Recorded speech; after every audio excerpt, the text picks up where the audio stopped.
And now, it's the Finding Your Spine podcast with host Chase Spears.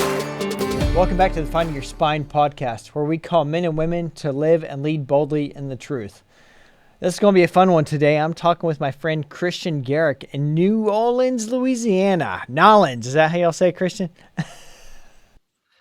We don't say it quite like that, but some do, some don't. Some call it New Orleans, but it's New Orleans. But Chase. I'm honored to be on with you. I have great respect for your podcast and what you did in the military as a retired Army major. So I'm honored that you invited me on. Yeah, it's great to have you on, Christian. And this is kind of a neat thing for me to be on this side of it, because usually when we're talking, the roles are reversed, and you're host and I am guest on the Christian Garrick radio show there in New Orleans, WGSO 990 AM. And so this will be fun. And let me just kind of give a quick wave introduction for those who are listening. Christian, you've been in radio for roughly 2 decades now.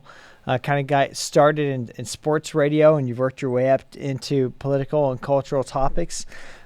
You're native-born son of New Orleans, lived there your whole life, but you're also a pretty well-traveled Army brat, as I recall. Your dad served. I think we both retired as majors, and you've gone all over, lived in Europe, the Far East, all over the U.S., and we are both fellow veterans. You served in the Marine Corps in the 1990s. I will withhold my crayon jokes, but you were an infantryman in the Corps. I have mad respect for that. Christian then went on to serve as a sheriff's deputy in St. Bernard's Parish. And let's talk. You started off kind of in radio as a volunteer prep reporter, covering prep football there in Southeast Louisiana. Worked your way up through pro, college, and now you're in the big times covering political events and world news. So currently working on politics, pop culture, American values, and their impacts on the United States. Proud father of 3 sons, Hunter, Hayden, and Holden, and newlywed as well. So, Christian, it's great to have you here on the show. I'm excited about it, and I know we're going to have a great discussion. Me too. I'm looking forward to it. And again, you're right. I'm an Army brat. My dad joined the Army when I was 10 months old, and I have great respect for the Army. Even though I joined the Marine Corps, I just wanted to carve my own path a little bit. And my dad was all for it, even though he's a retired Army major like yourself. So, I'm a proud veteran. I might look out of regs right now with not necessarily being totally clean shaven and longer hair than the Marine Corps would accept. But nonetheless, I don't have to live by those standards anymore. Yeah, one of the first things that I did when I got out of the Army was decided I'm going to no longer be shaving every day. And that's definitely a part that I like about it. Me too. I got tired of it. Yeah. Razor burn is in the past.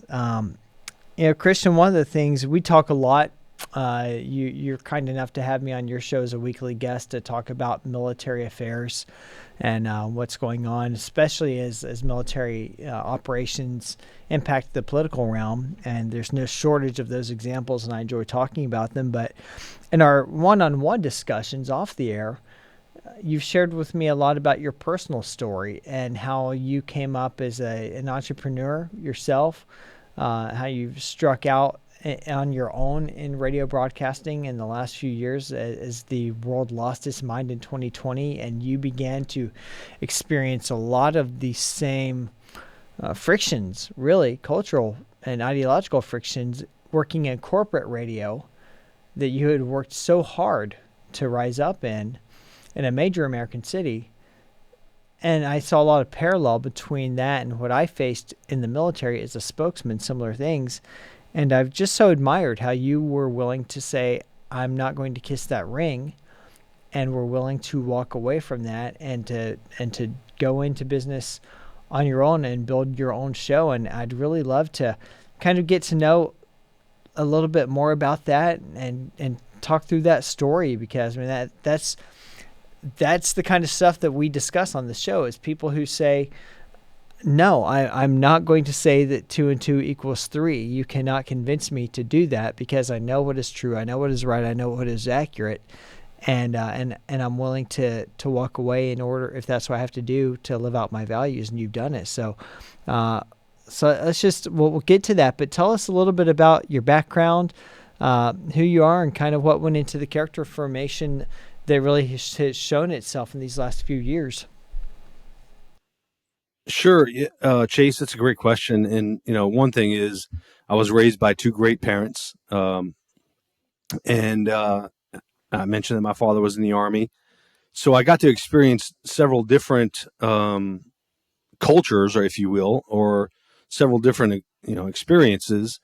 And I was a police officer, as you mentioned. I was a sheriff's deputy for one of the municipalities down here in Louisiana. And that shaped me quite a bit. Certainly my Marine Corps 4 years shaped me a lot. And frankly, I wouldn't be where I am today had I not been in the Marine Corps, had I not enlisted in the Marine Corps, because, there's still some things, some practices that I exhibit today that I learned in the Marine Corps. And so I got into radio. I'd always wanted to do radio, going back to when I was a small child, when my father and I used to listen to Saints games. There was a legendary broadcaster down here named Buddy Deliberto, who hosted, the show that I once hosted. I don't anymore.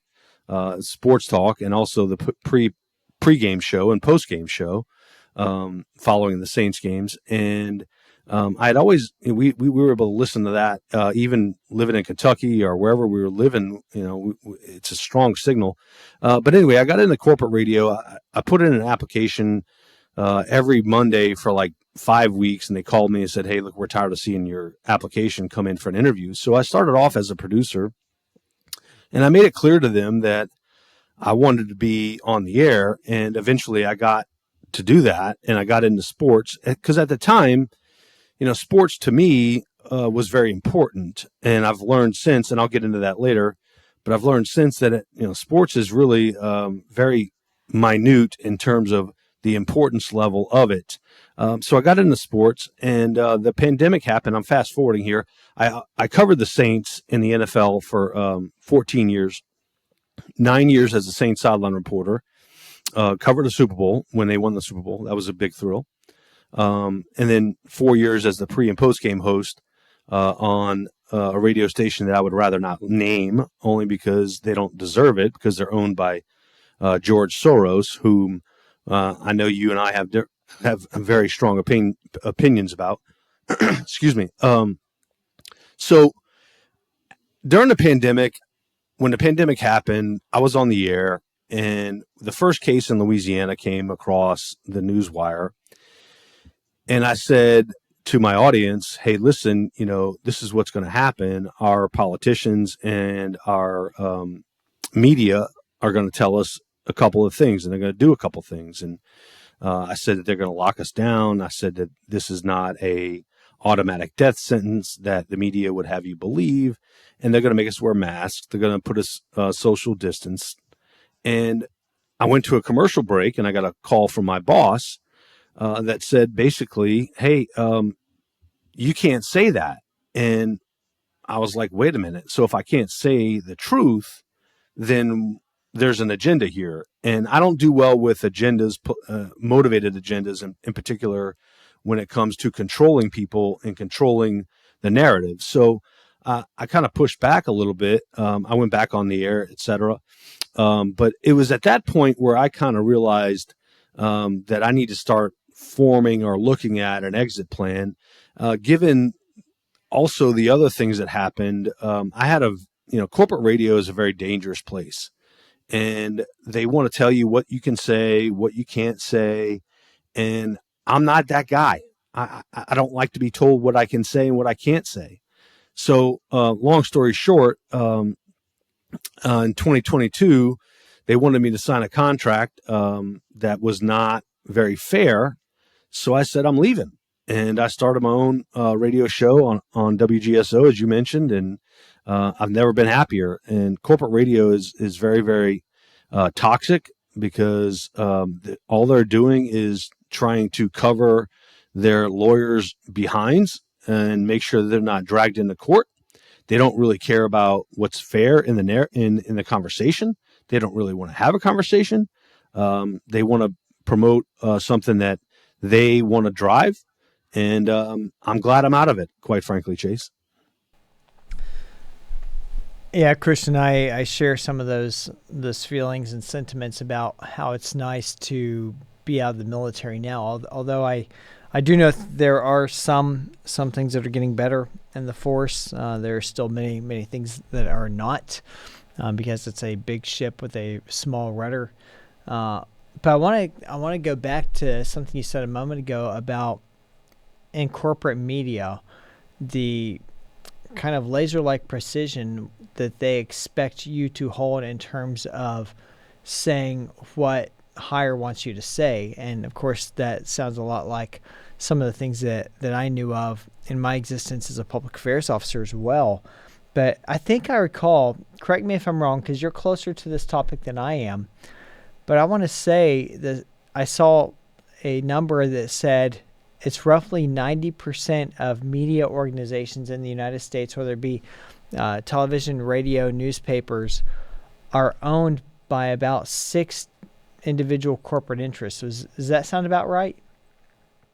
Yeah, that's about right. And on top of that, one of the things that I didn't mention earlier, Chase, is with corporate media in general, they want you at their beck and call, and they want you to work as much as they possibly can get you to work. And one of the things I love about what I do now is I make my own hours. It's a wonderful thing to be your own boss, because you can decide, hey, I'm not working this day, or hey, I'm not working past. My show airs noon to 2 weekdays, and if I don't want to work past 2 o'clock, then that's on me. That's up to me. Now I can't complain if I don't make the money, but my point is, it's great liberty. But you're right. They're owned by about 6 corporations, and they're dangerous and they're illegal. Listen, when I told them, Chase, that I wanted to be in talk radio, they told me this corporation, Odyssey, I'll name them. It's owned by Odyssey, and they told me that I'm too dangerous for talk radio, which tells me everything I need to know, which means they're telling me I'm too conservative and I have too much of a voice. So when they told me that, I was like, all right, I'm definitely making the right decision here. But you're on the money, Chase. They're owned by most of the media. 90%, as you mentioned, is owned by 6 to 8 companies that, quite frankly, several of them are funded by George Soros, and we know the evils of George Soros. So what was it like? I've got to ask. 2020 hits, and you get that first phone call, and I know that wasn't the only point along the way between that first encounter and when you decide to leave and start your own show over at WGSO. I mean, most people, they just fall right in line. What was that story like? How did that build, and what was going through your mind as that continued, as each new step escalated, that made you decide ultimately, no, I'm not going to bend to this. I'll walk away from this career that I've worked so hard for, rather than do something that they expect me to do that I know is wrong. Chase, it's a great question. I think that it was kind of a confluence of events, several events. In particular, when the pandemic hit, they had me and my radio co-host, Bobby Hebert, the legendary former Saints quarterback, doing a show, and we did it remotely. I did it, in my home. He did it in his home, and it was just bad radio. Quite frankly, it was bad, and we petitioned the station to let us come back into the studio about 9 months into the pandemic, and we got great resistance from that, or for that. And we really urged management to let us do it, because we were getting ratings bonuses based on how well we performed. And we felt like, all right, so if we're getting ratings bonuses, then we want the optimal opportunity to perform our show and do our show. So long story short, they came to our agreement and said, all right, fine, we'll let you come into the studio to do the show together. And we had to sign a bunch of hold harmless nonsense contracts, which I would have never at the time held my employer accountable should I have gotten COVID-19, which I've never gotten, by the way. And, so we went into the studio, and when me and Bobby walked into the studio for the first time, there was about a 12-inch plastic, you've seen them, I'm sure, during the pandemic, plastic shields over the studio, over the desks at the studio between Bobby and I. And I got into a conversation on the air because I thought it was nonsense because it didn't do squat in terms of protecting anybody. And oh, by the way, this is a virus. So in COVID-19, I was not going to live in fear from COVID-19 in terms of living my life. I mean, I get into a 2,000-pound vehicle every day and drive. So why would I be afraid of a virus? So anyway, we walked into the studio, and I saw this plexiglass plastic little shield between me and Bobby. And I said on the air, I'd like to meet the genius that came up with this idea. And because it does nothing, in particular, if you know Bobby Hebert, he's quite the talkative guy. And when you do radio together, in particular in a studio, there's some, I don't want to be too graphic, but some spittle that flies, some saliva that, when you're talking, it just comes out.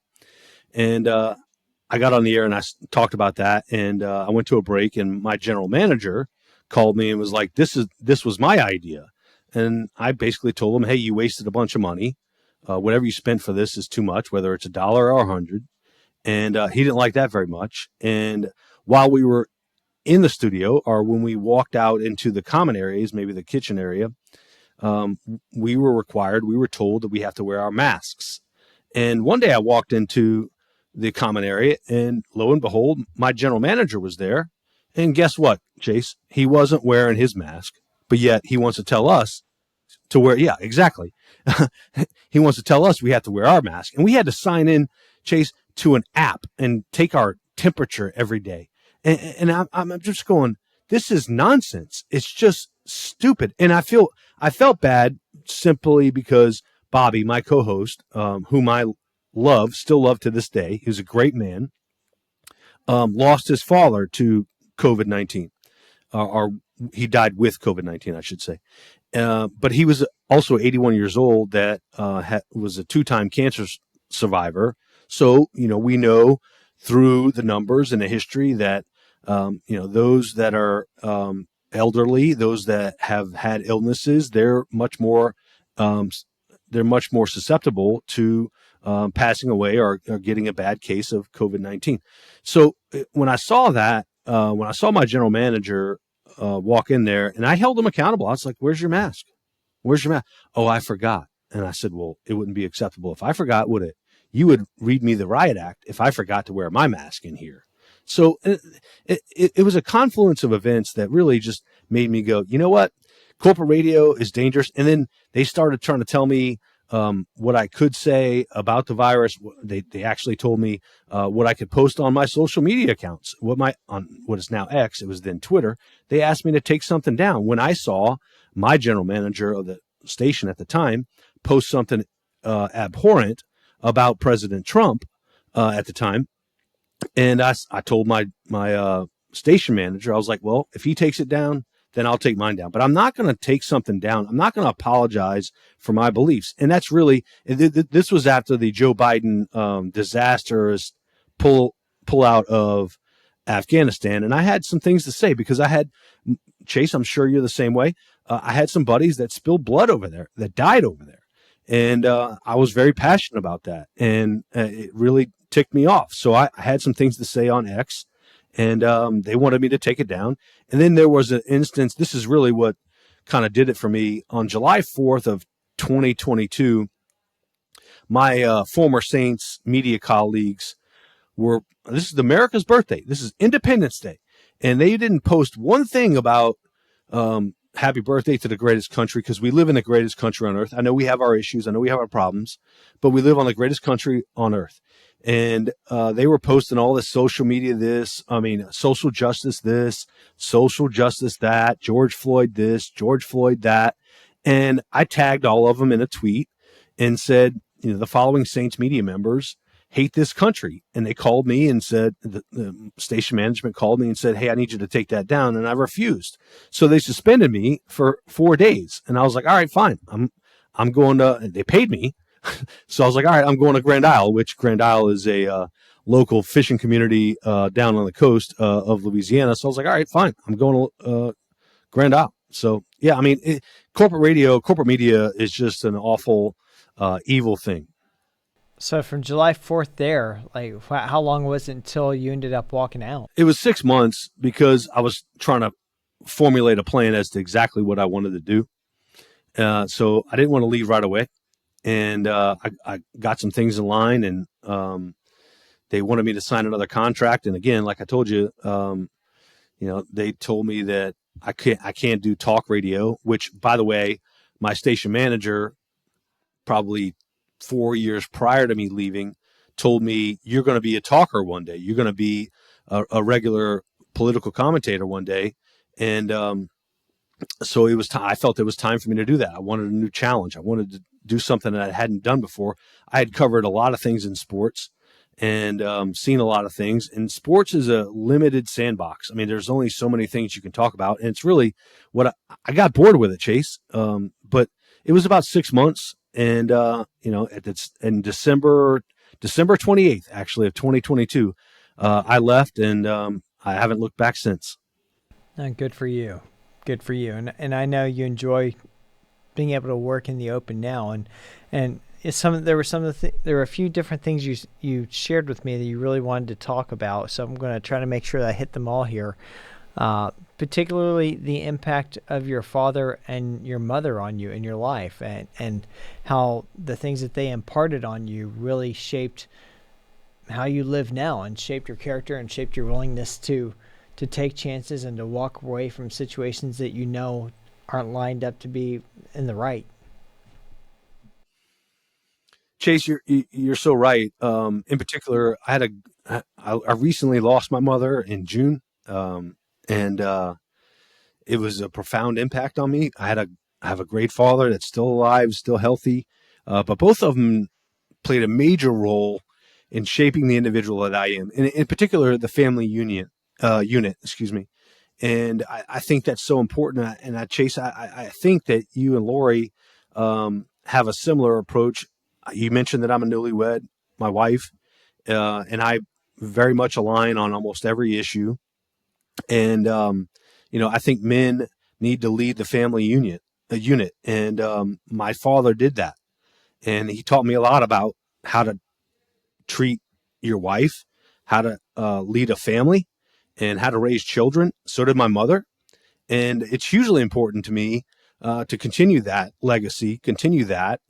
And I think more and more men need to be men, opposed to Doug Emhoff, who basically says that, the toxic masculinity is something that young adults, young men should not subscribe to. And we saw the results of that. We saw how young men voted in 2024 for President Trump because they are embracing masculinity.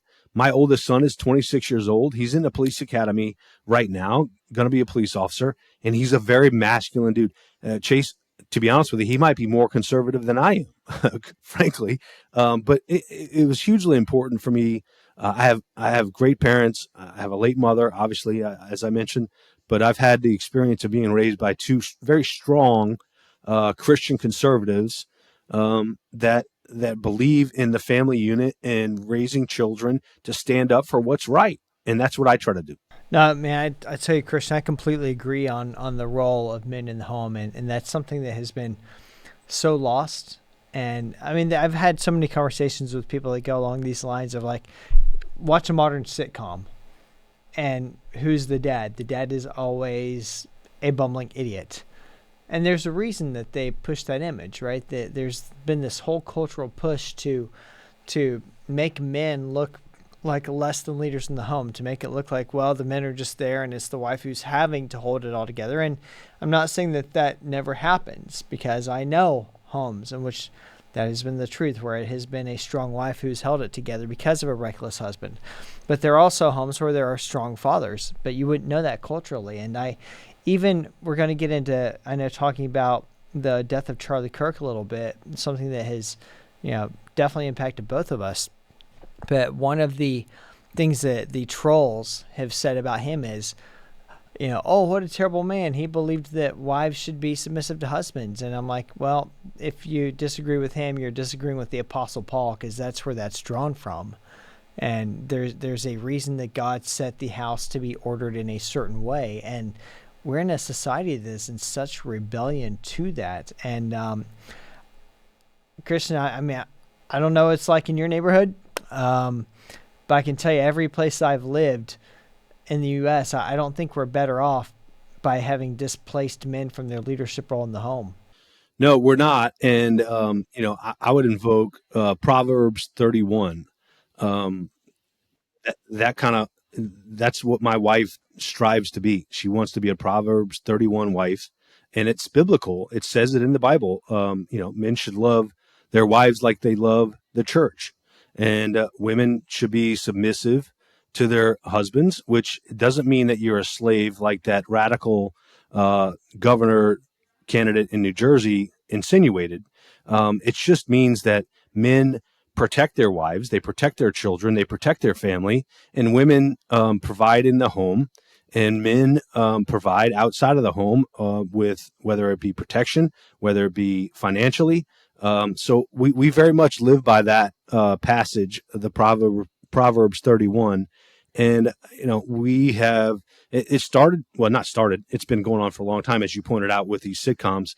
But really, if you look at the BLM movement, if you want to call it that, they were against the nuclear family. They did not want the father in the home. And I've done Father's Day special shows, Chase, and the numbers that when a father is not present in a child's life, the numbers are astounding as to what happens to those children, whether it's a female or male. Dropout rates, drug addiction, teen pregnancy, fathers. And listen, I'm not, by no means am I diminishing the role of mothers at all, because they're hugely important.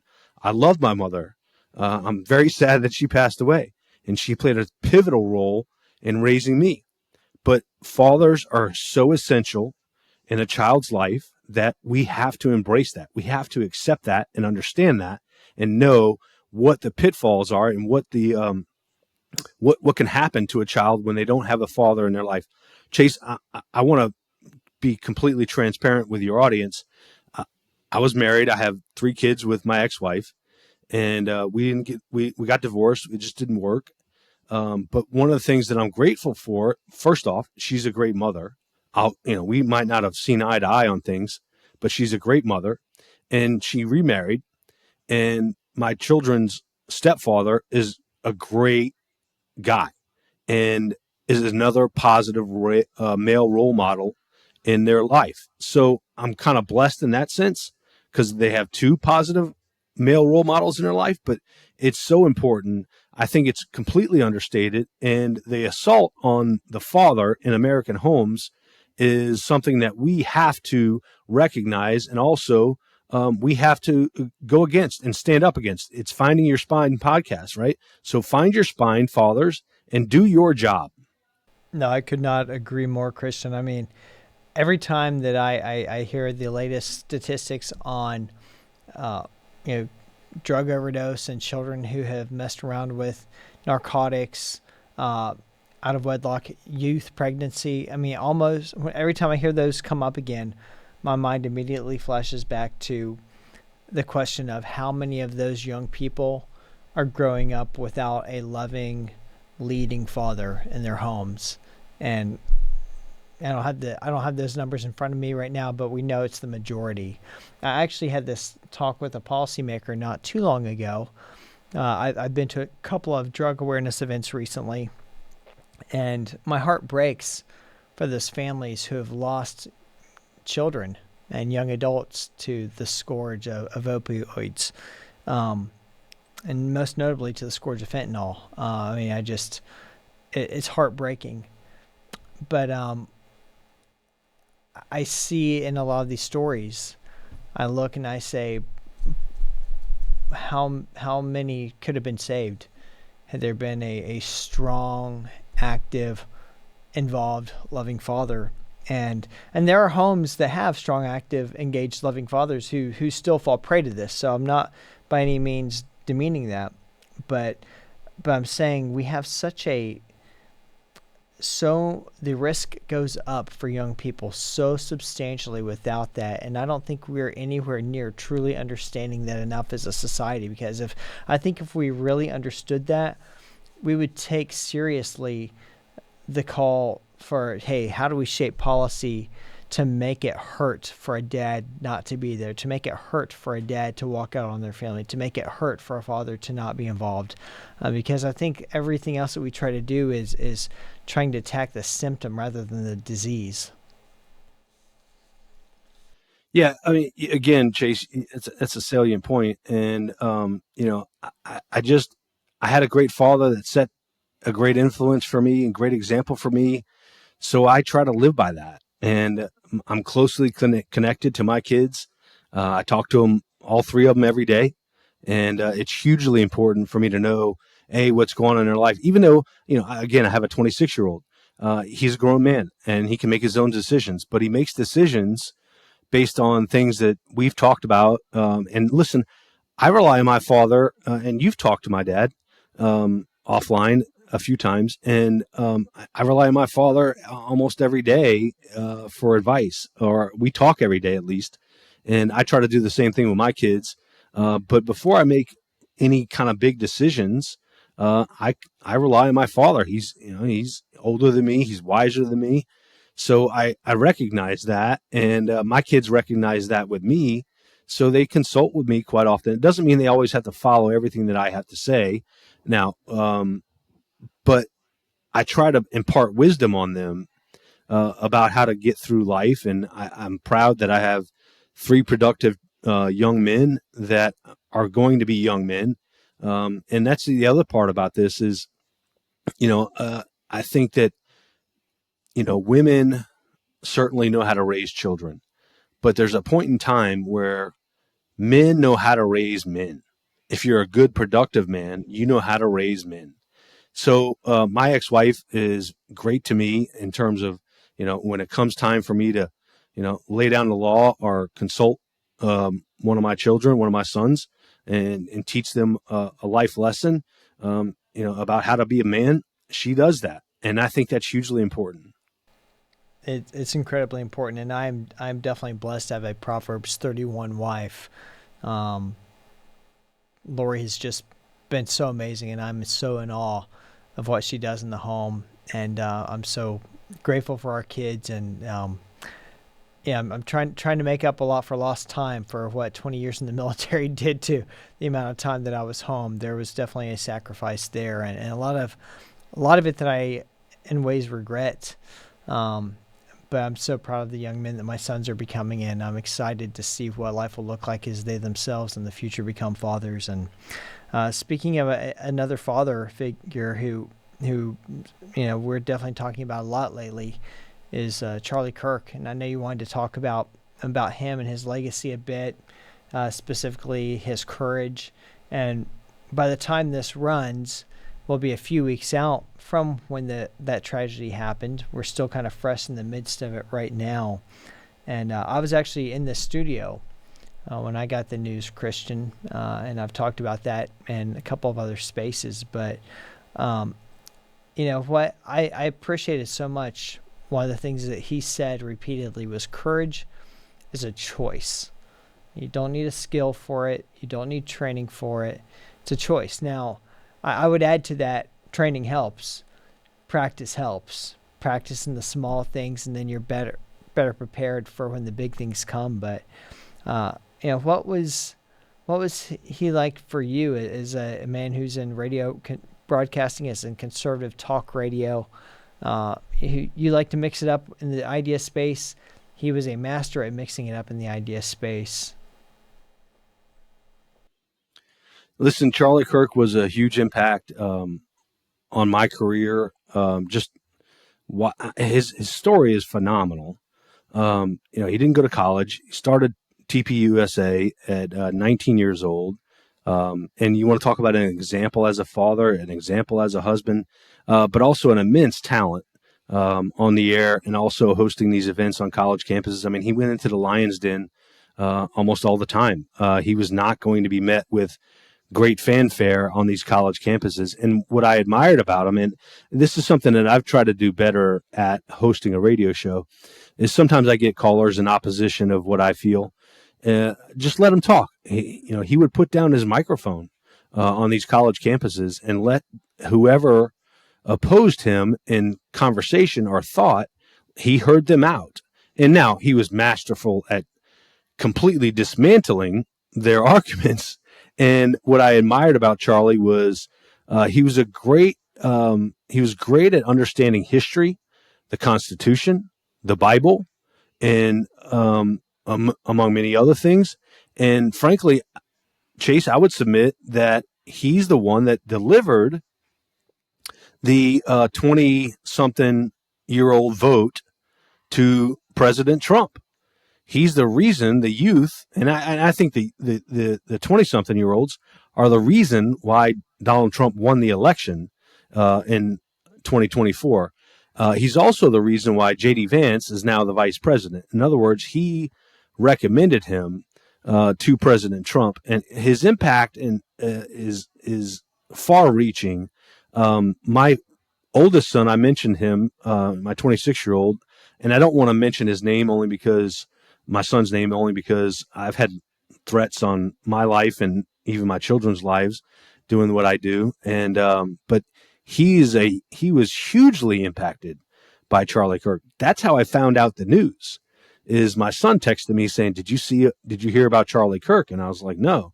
I had followed Charlie Kirk certainly to a degree, but I've kind of, one of the things that I've been motivated by, I don't know about you, but I'm looking at taking my show, but not only my show, but just going to college campuses and having conversations with college students, much like Charlie Kirk did. And he was as I mentioned, what a loving husband, a great example for his children, a great American that believed in freedom, believed in having a conversation, believed in constitutional rights and Bill of Rights.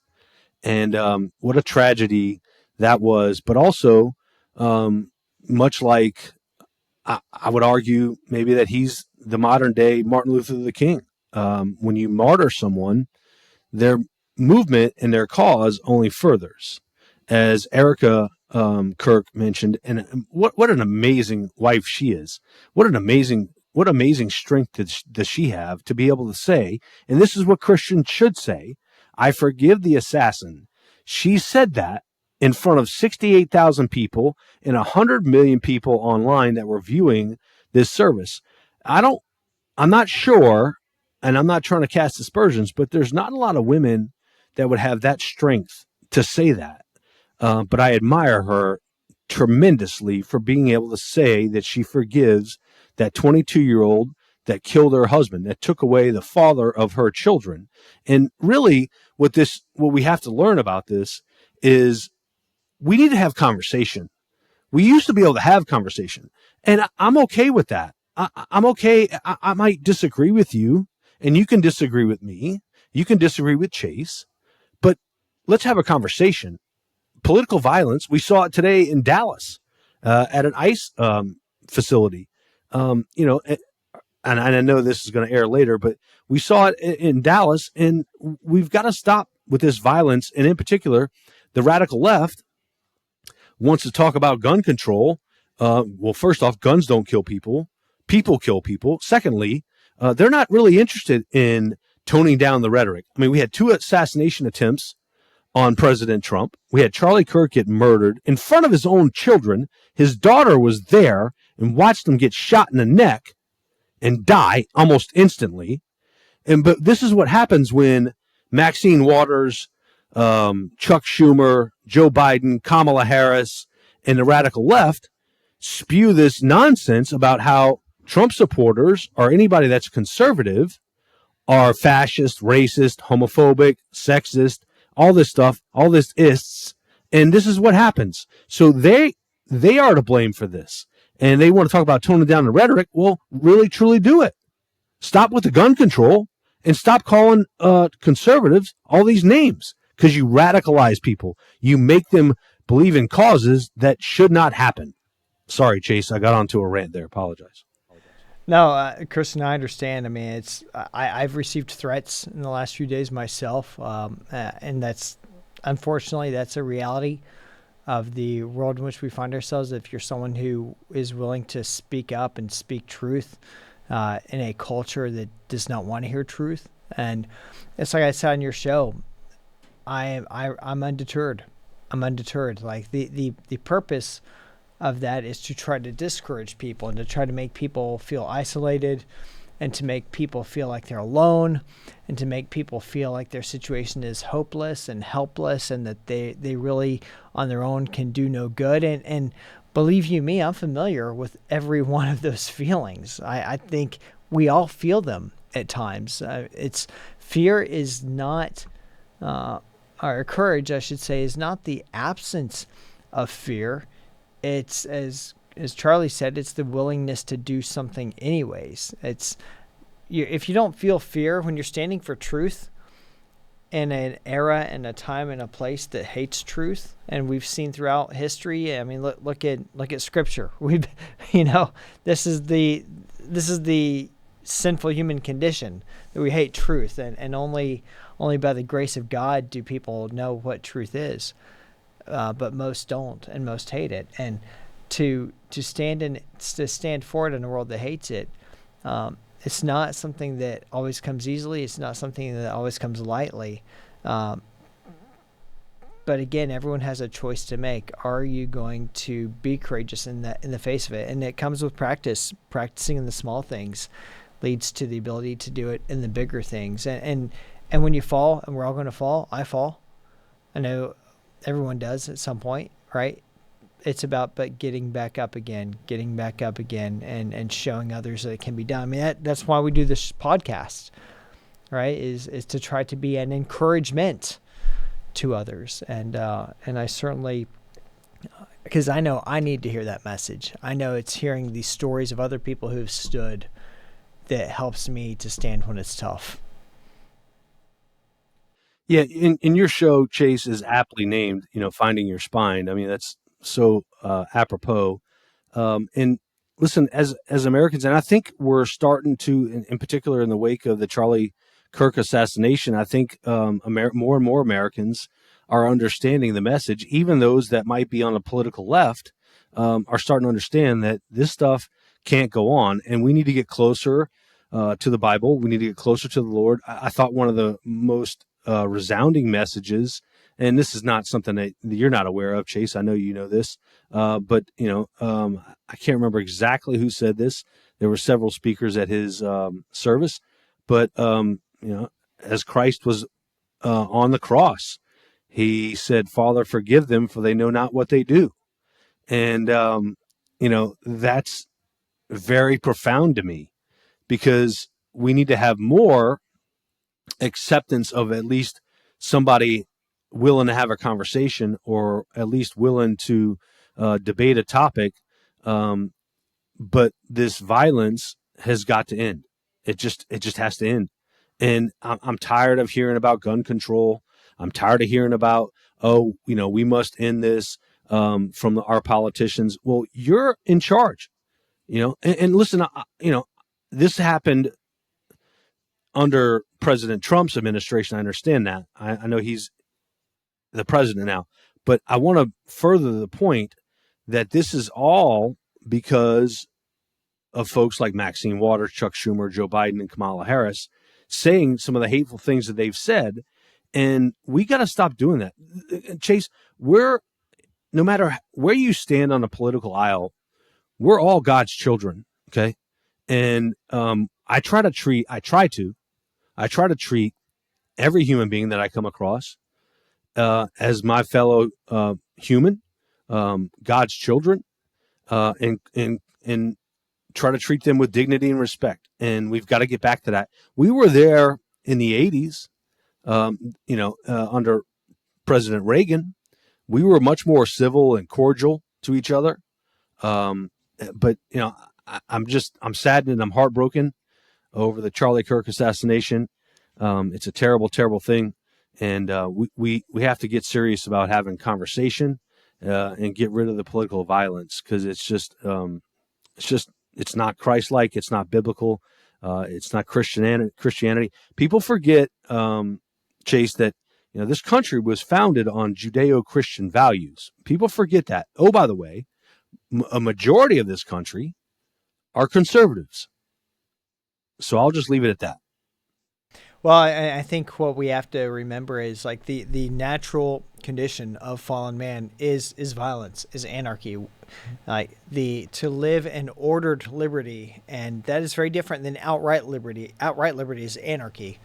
Ordered liberty is what the founding fathers recognized. They did not give that. God gave it. Like liberty within a set of laws that restrains evil and rewards virtue, that resists vice and rewards righteousness. And we're seeing what happens in a society that wants to walk away from that goodness and say, well, no, we want to have our own way.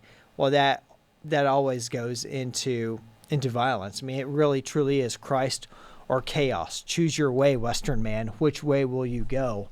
And I'll tell you, Christian, we're seeing with our own eyes in our own time a way that we don't want to go. And not wanting to beat up on the boomers too bad on this show yet.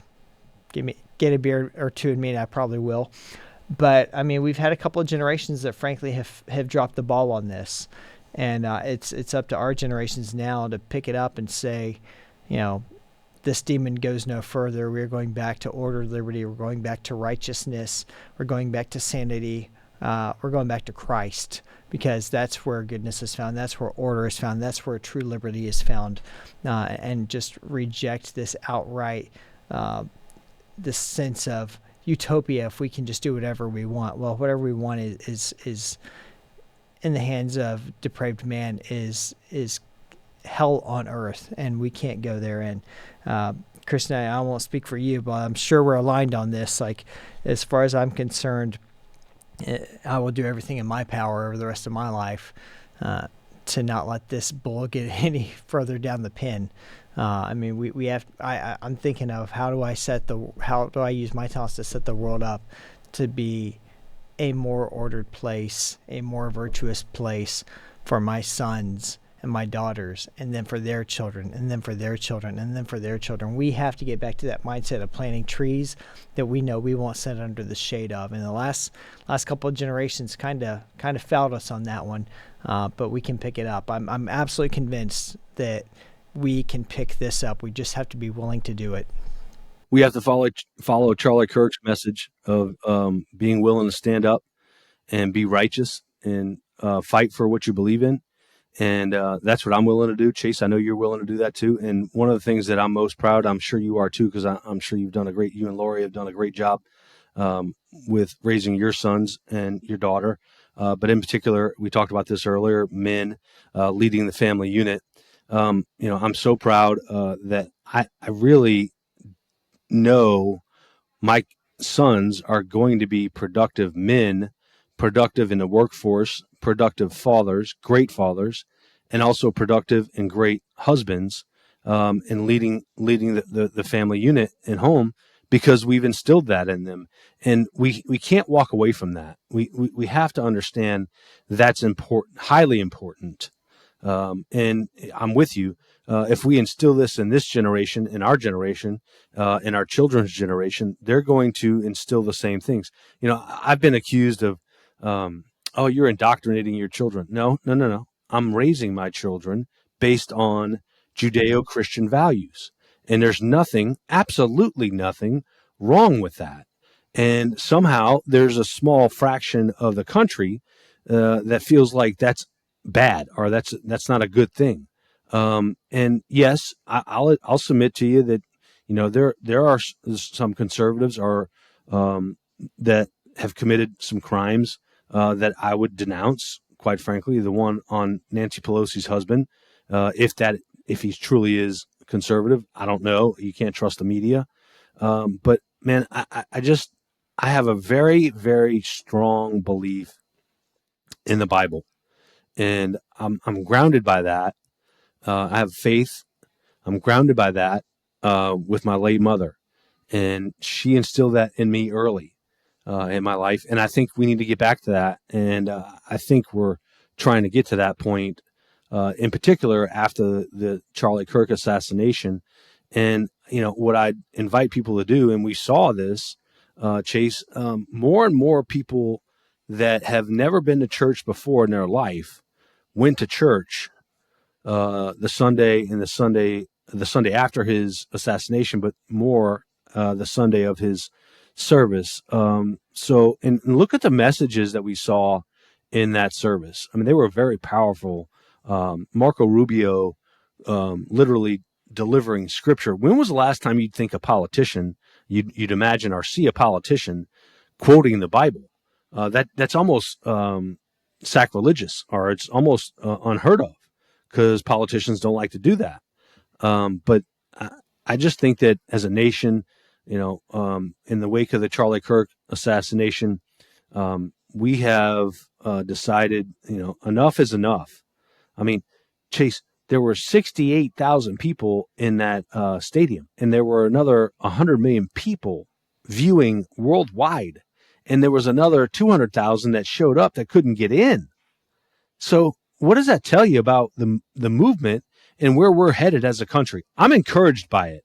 I don't know about you, Chase, but I'm very encouraged by this. I know it's sad to say that after a loving husband and father lost his life, but I'm encouraged. I'm saddened by the event. I'm encouraged by the reaction of people saying this is a rallying cry. And I'm frustrated by the reaction of people, particularly like the ones that I've been helping to expose in the military. Many of them saying, "Oh, this was okay." But I am mostly encouraged by what I'm seeing right now of the number of people standing up and saying, "This is a defining moment." And I didn't know Mr. Kirk personally. I'll meet him in glory one day. I suspect he would be pretty pleased to see the outpouring of young men and women who are standing up. I think Generation Z is going to be a very different generation, and that's going to be a major, major, major part of his legacy is shaping them and breaking the stranglehold of the progressive cult over them. And to that, I will salute and say thank God that such a man lived among us. So, Christian, as we kind of wrap up here, where can people tune into you, listen, learn more, and is there anything else that I missed? No, there's nothing you missed. I'd be delighted to have your audience tune into my radio show, WGSO.com. Also, you can follow me on X at Christian Garrick. That's Christian with a K. Also on Facebook as well. And here soon, we're also expanding the show to Spotify and a few other platforms. So I'm excited about that. But Chase, you're a wonderful contributor to my show. I love having you on Tuesdays. Make sure you tune in to Chase on my show on Tuesdays at 12:30. He delivers great commentary. He's a huge intellect that understands what's going on in this country and also what's going on in our military. And I just want to say, I want to thank you, Chase, for your service in the United States Army. I want to thank all the veterans that serve this great country and continue to serve this great country. Semper Fi, brother. Semper Fi. I appreciate it. Thanks so much for your time and coming on. And it's always fun talking to you, whether it's here, whether it's on the phone, whether it's on the air with you on the show. So I'm definitely grateful to be in your orbit, sir. So thanks so much. Chase, you're a great friend. Thank you so much. Thanks for tuning in to another episode of Finding Your Spine. It's just been a tremendous joy to come to you today and have my buddy Christian Garrick share his story. So appreciative to the Herzog Foundation for helping to make this possible, but they do a lot more than podcasts. You should totally check them out at herzogfoundation.com and learn more about their work to catalyze Christian education nationwide. You can learn more about me and my other work by going over to chasespears.com. Here on this show, we try to bring you stories of courage and resolve to show you it can be done, to give you examples from other people who took their stand. Now you have to take your own. It's up to you to find your spine. I'm Chase Spears. Thanks for listening. Remember to like and subscribe so you never miss an episode, and we'll see you next time on Finding Your Spine.